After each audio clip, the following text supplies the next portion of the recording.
stuff. What? Is it on? It's on, but you didn't tweet it, so I'm going to do it again. Oh, okay. Yeah, we never... Yay. Okay. And I just needed 30 minutes of it? Yeah. Okay.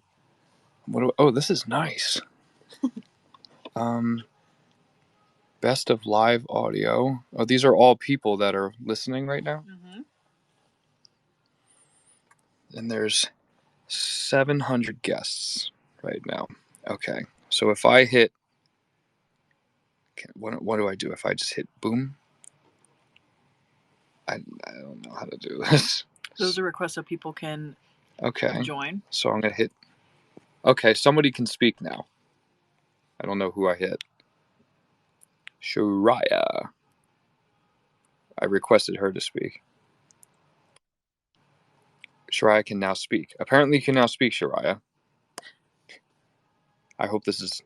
Oh, there was an error. Okay, I'm going to add someone with the pizza. Okay, Subo Pizza can now speak. Connecting. Now there's... Oh my god, the pressure is on. There's like 1,500 people in here.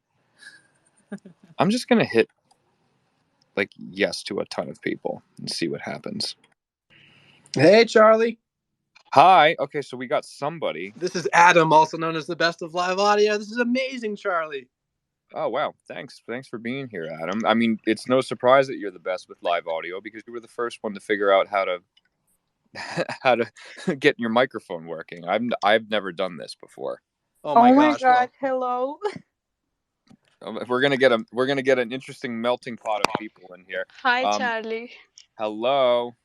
Hi. I'm from India. You're from India? I still haven't been to India. That breaks my heart. You should really visit India. Oh my gosh! How many people can I say? Yes, I'm just gonna hit. You got up to 12, Charlie. Add up to 12. Got it. Yep. And who? Okay, so this is me. I see somebody with my face in it. This is me talking about things and stuff. This is me talking about the album. I've been instructed to make it as entertaining as I can. Is that you, Adam, who did that? Of the best live audio? That was Kelvin. So there's a new soundboard. You can put different sounds out there all you want. But for now, I think people are just going to be really excited to hear from you, your stories, ask questions. Where do you want to start, man? I think sure. Do we have a host in here? Is that the host? Yeah. There we go. We got the host. I have no idea what I'm supposed to talk about really, but I'm sure I can answer any burning questions that people have on their mind. Hi. How about this, Charlie? I'd love to kick it off. What are you most excited about with this album? It could be a story about you creating it or just some experience you're going through right now. Just what's your favorite thing? Oh, good. I like the prompts. Okay, so Voice Notes was very derivative of that very important pivotal period in music, especially in R&B, that led us into the 90s. And I was really focusing on nudging that and directing all my musical attention towards that sentiment. For this album, I'm not really even sure if I can identify what the genre of the album Charlie is per se, because it was all about kind of recreating, tapping into the feelings of how I first experienced some of my favorite songs, like listening to them for the first time, like the first time I ever heard a Blink-182 record, and hopefully making a song that could replicate a similar feeling for the 22-year-old, the 15-year-old version of me in the year 2022, if that makes sense. And thus combining really good and really bad feelings and representing those really good and really bad feelings through sound, which is what I did 12 times on each song. Take That's Hilarious, for example. It starts off with that woo, woo, woo, woo, woo. That's the pretty sound, and then when that bass comes in, it's the ugly sound. So when you have those two playing in conjunction, it's representative of how I was feeling, of the good and the ugly. basically, and hopefully people care about that, because I'm a bit all over the place when I speak. I get excited talking about this stuff, you know. You're doing great, Charlie, and I'm so glad you brought that up, because all the videos where you walk through the inspiration of the sounds and how you put it together is truly insightful. I think all of us as fans love it, and just to hear you behind the scenes, it's fantastic. So, I mean, I can ask questions all day. This is what I do, but at the same time, if you've got questions, if you want to talk with other people, let's go for it. I love answering questions, and by the way, it's nice of you to say that. And also, the whole point of the biggest takeaway I want people to take away from this album is to not praise me and put me up on this musical unreachable pedestal of, oh, I'll never be in his position. I was able to go through life, when life was in this time period, 2022, about 2022, where we're at now, and really take note of the feelings that I was feeling at the time, and uh, make a melody out of them and turn my feelings into art. And I just want to prove to everyone listening, everyone here, and everyone who chooses to listen to this album, that that's absolutely possible to do. Take your feelings and then put them into art subsequently. Charlie, I have a quick question. Yeah, please. So, two. The first one is, did Elton John listen to this latest album? Because I know he's pretty critical about your previous work. And two, why are you so horny? Those two questions just are, it's like oil and vinegar. Yeah, that goes hand in hand. So Elton actually just called me right before this. I'm going to call him back in a bit. I'm assuming he hasn't heard the album, because it just arrived into everyone's inbox. Why do I sound so old when I say that? Inbox. It just arrived to everyone's library yesterday. But I'm sure he'll have nice things to say about it. He's really liked all the music. That he really loved Lights, which I remember playing that for him at his house. And the reason why I am in a state of constant randiness, it's just I don't know. It's just kind of physically representative of my personality, and I'm always thinking about how what does a horny chord sound like? What does an overly sexual chord sound like? I don't know. That's where my mind is at constantly. Maybe I'll calm down one day. Gotcha. Well, the Twitter gays love you, just so you know. I love the Twitter gays too. My friends doing snaps in the air right now. They make me so happy. How do I? So, hi Charlie. Hi. So, from the album, what is your favorite song though? My favorite song, or you? My favorite song. Yeah. Ooh, it's hard. It's like picking your children. I think my favorite song is Loser, only because I just love how sometimes things just like align perfectly and fall out of the sky. And one more request, man. Can you sing that part from the song Shall We Quiet? Well, like I mean, luckily you can just press play on track 2. I haven't quite warmed up. Yeah, I'm listening it like 500 times. And really? Yeah, man. Yeah. I feel like you have like a certain tonality in your voice where I feel like I want to hear you sing it. I feel like you have a very good singing voice. I guess that's a no. That's not. Okay, hey Charlie. Hey. I'm from Ukraine, and I want to say I really like the Left and Right song, but I don't want to ask about it. I want to ask, what was the hardest song to work on from the album? The hardest song to work on from the album.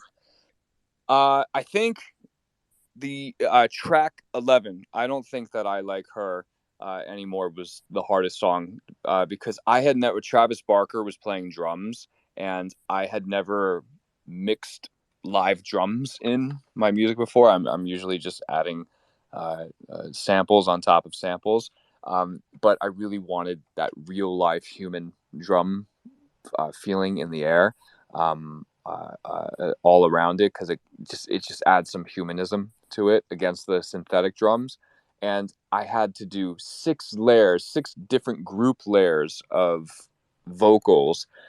So on that song, the melody is "I don't think that I like her," obviously an octave higher, but I kind of just getting my day started. My voice is going to naturally be lower, and it went, "I don't think that I like her anymore. Those are all the same." And then I back up from the microphone and I go, "I don't think that I like her anymore because they're all the same." And you have to constantly change the vowel and the tones of your voice. I did that 6 times and lined up all the vocals. It took I hope a record never takes that long of time for me to do ever again, because that was that was a lot, and mixing those drums in was kind of crazy. But you really did well, and I love the whole album. It's so amazing. Well, thank you. I appreciate it, and I'm really looking forward to um, playing these songs live in a live setting. These songs were kind of like written and designed to be played live, which I hadn't really ever considered before. Can I Charlie? also? Oh, I'm sorry. Can I also ask like one more question, please? Because Sure, go I want crazy. to ask for the whole fandom. Will we ever get like the left and right performance with JK or not? I would love for that to happen. I think we're saving that for a special occasion. Oh, thank you so much for your answer. Charlie? Thank you for the question. Hello, Charlie. Hi. This is Luis. I am speaking from Colombia. I'm so pleased that you have finally released Charlie. I had the best of nights listening to the whole album. I really think it's quite different from your previous efforts. And I also noticed there's a major presence of guitars. As you can see, Tears on My Piano was my favorite my favorite track from all the album. I've been listening to the song during the day. Yes, indeed. So I was wondering, because I was aware that you released 3 different singles before, and you decided to scrap the album, and based on the performance of the singles, of course. But once you began working again for the album, did you draw inspiration from any specific artist or any specific band? That's my question. Thank you. Well, it's great. It's a great question. It's a bit of a combination of everything. Those 3 songs that I made before, that I had put out before this album, I just they didn't, and I know people don't love to hear this, but it just didn't feel like songs that were going to grow into a body of work. It's not like they were bad songs. I had never been encouraged to release an entire body of work like the body of work that's come out today, aka my album Charlie. It was really all about singles. How do we make a song like Attention? How do we make a song like How Long? How do we don't care about track 8 or track 9 on the album. We just want the singles. And this is the first time where I of course care about the singles and my fans liking the singles, but I really took into consideration the entire album and it feeling like one singular song. That was the most important kind of prospect I had on this album, and they all came about. I kind of touched on this in the very, very beginning, but I think people were still coming in. I had the idea to combine all these good and bad feelings that I was feeling when I was making this record by myself, and I had to have multiple conversations with myself. I actually almost called the album Conversations with Myself because that was the way I wrote all these songs. When I wrote Smells Like Me, I had to like close my eyes. Well, not when I'm driving, but I did drive when I was writing most of these songs, and I had to close my eyes and really think, okay, what am I feeling right now? Like, what did I harbor any resentment? Do I still hold on to this bitterness? And how do I move on from this? Like, what is the vehicle that I can insert these feelings into and finally become the upgraded, better version of myself? Because it was a pretty crazy time to be to be honest. It was a tough time on me. Hi, Charlie. Hi, Hello. whoever. Everyone's voice. You know, what's funny is everyone's voice sounds the same Hi, Charlie. without pitch here. Hi, Hi. Charlie. Hi. Well, you go first then. Hello. Hi. Yeah. Go ahead. Yeah, yeah. Actually, I'm from India, so I have a question for you. Sure. So when you're gonna come to India? We Indians are waiting. Yeah, um, seriously, man. I It's been now I like 5 years I've been waiting for you. You know But what? You know what's I have a question for you. Why is my music so popular in India? What is it about my I music don't that know, man. Man, since like 2015, I'm a huge fan of yours, wow. and I've been listening each and every song of yours, like from Nine Track Mind to Voice Note, like each and every song. And I'm really crazy about you. Like you are my inspiration, idol, and everything, like a god to me.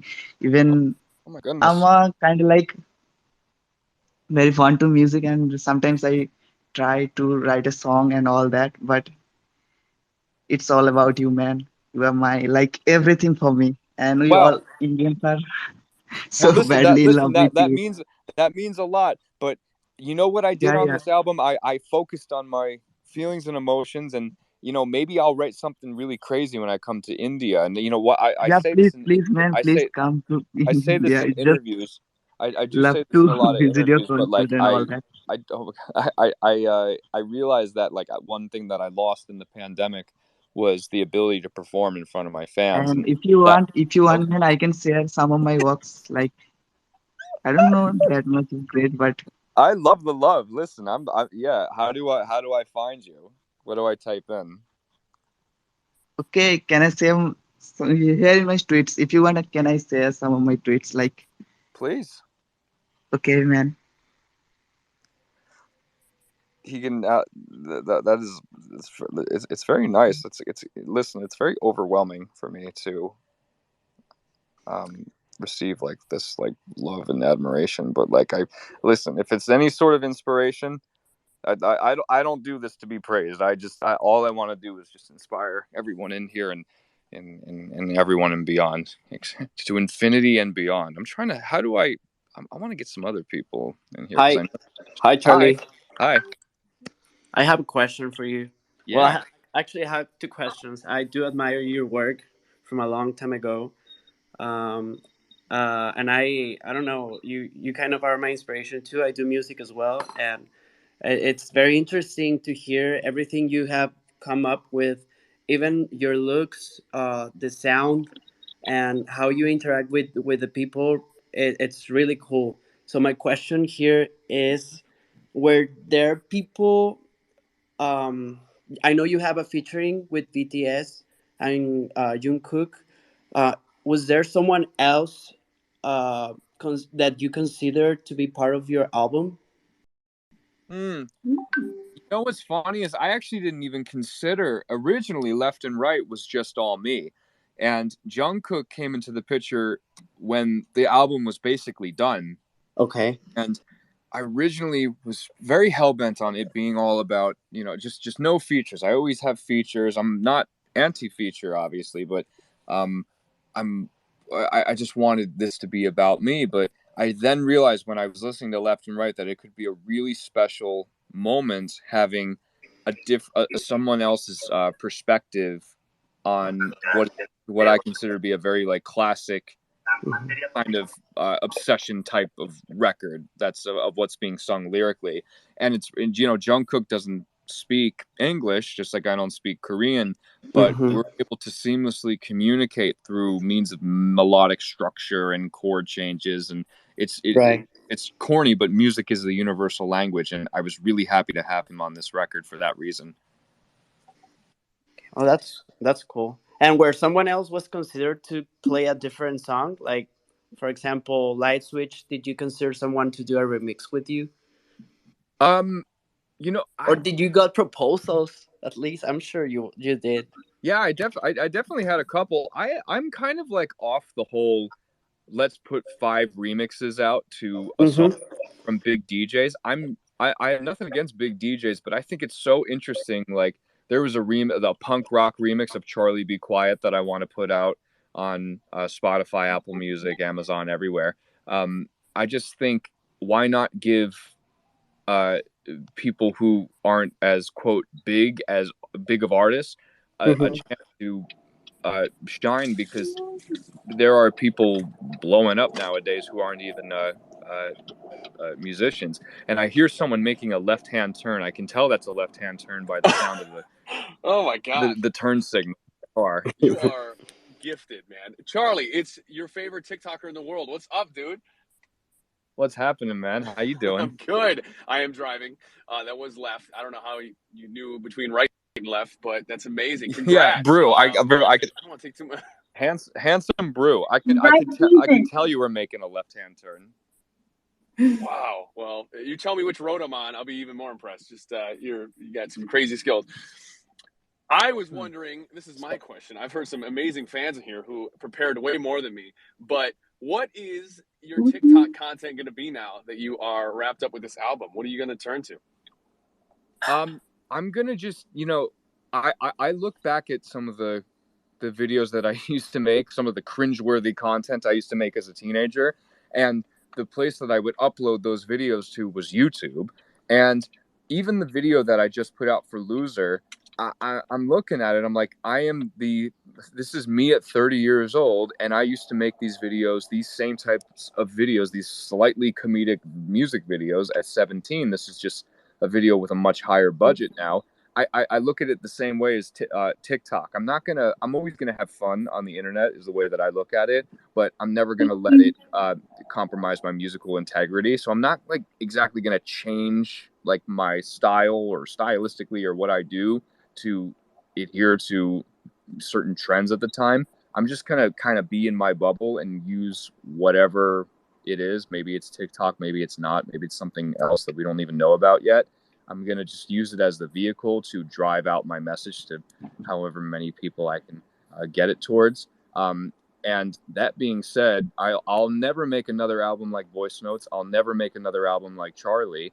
I need to think about what's next sonically for me. Maybe it's all real instrumentation. Maybe it's all, I seem to speak things into the universe and it seems to happen. So maybe I'll not even touch one of my synthesizers. Brew, wow. and I'll just use all real instruments. Incredible, dude. One point somebody made that was so interesting was about, you mentioned that this album is made to be played live, which I didn't even think about. What does the live show look like once you start performing all these songs? Like, do you have it in your head? I have it in my mind so we have the one night only tour it's sold out immediately, which I'm very grateful for because they're really small rooms and I can connect to my fans with really in smaller types of rooms. And I do realize that my days of playing these rooms are ending, which is great. I can play in arenas, blah, blah, blah, but I can't connect to my fans as well in that circumstance. So I think I want to like make the big tour feel like a big TikTok. Like, what if there was like, I imagine the show, yes, all dark, and then start off. What if there was a song that started off like boop, boop, boop, boop, boop, boop, boop, boop, and then everyone would kind of know what song it is, but like they kind of wouldn't. Maybe I'd trick them with like a different song. It's like the equivalent of your favorite artist going on stage and playing some of the first notes on guitar and being and the audience like kind of knowing what the song is, but instead of doing that with the real track or instrument, I would just do it like how I started with the TikToks. It would be just a big TikTok live, essentially. It's almost like Queen, dude. You get the whole, boof, boof, get them to be part of the song. I love it. Yeah, just for you, bro. But you got to jump on stage. I love it. I was just gonna ask, what song are we gonna make? If we had a song, what would it sound like? Well, you're lucky your name Brew rhymes with a lot of things. Your name Brew rhymes with you, which is the most overused word in music. Brew, how are you? It's true that you are the best brew that recites the news and songs all day long. Like, you can just keep the rhymes going. I have Congrats, dude. We'll see you soon. I'll see you soon, Brew. Thanks, man. Okay, I have one more question. There was a lot of theories going through the internet about the left and right music video plot. Someone was saying you both played like a gay couple. Someone said like you both played like one person. I want to know what was the plot of the left and right music video. I think the thing about left and right is that it doesn't even need to be really about a relationship per se. It can just be it can be like anything that you can't get your mind off of. And it was really about me and Jungkook's own personal perspective. That's why we're in our own world a little bit. Like I forget what color pants I was wearing. I was wearing like something really bright, and he was wearing bright pink. He was in his own world. I was in my own world, kind of driving the message that this is a universally known feeling that everyone has gone through. It doesn't matter if you're from South Korea or New Jersey in the States. Everybody can write about this feeling in a song, and everybody can just multiple perspectives, layers, which we love. Thank you. And will we ever get your selfie together? Maybe. Well, I'll think about it. Please. Yeah. I am in shock. Why are you in shock? Oh my gosh! Now I am. Wow. I didn't know if it was working. For one. I feel you on the technology part. Yeah, I know. It's a lot. I've never done Twitter Live. I was like, okay. Yeah, well, I've never done it either. I'm right there with you. First of all, you also are one of my inspirations. I am an author, really? And you're featured in my first book. For real? How do you find the time to write so many pages of words? I can't even read a paragraph without getting distracted. That's my biggest issue.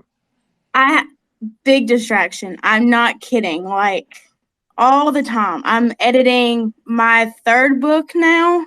Wow. So it's a whole big thing between you and Taylor Swift. I'm like, that's my jam. That's what I'm listening to. We're Taylor stans in here. We love Taylor. Yeah.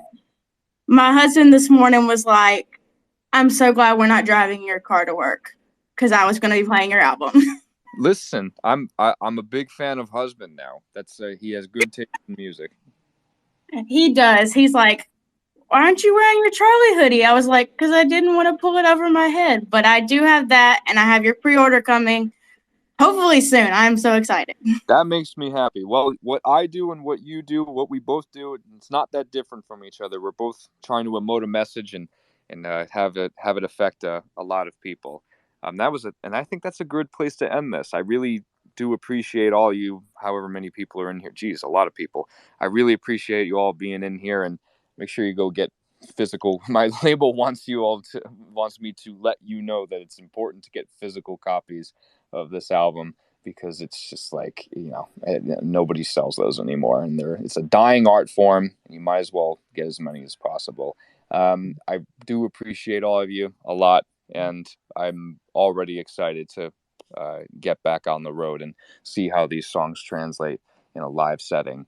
And your love and support definitely doesn't go unnoticed. So cheers to you. I'll see you on TikTok, and I'll see you on Twitter and on Instagram. And we don't seem to leave our phones nowadays. Make sure you get some fresh air too. But thank you for all the questions, everyone, and the little anecdotes. Thank you, Charlie. Thank you. Thank you, Charlie. Bye-bye. Have a good one. Thanks, Charlie. Be safe. Bye.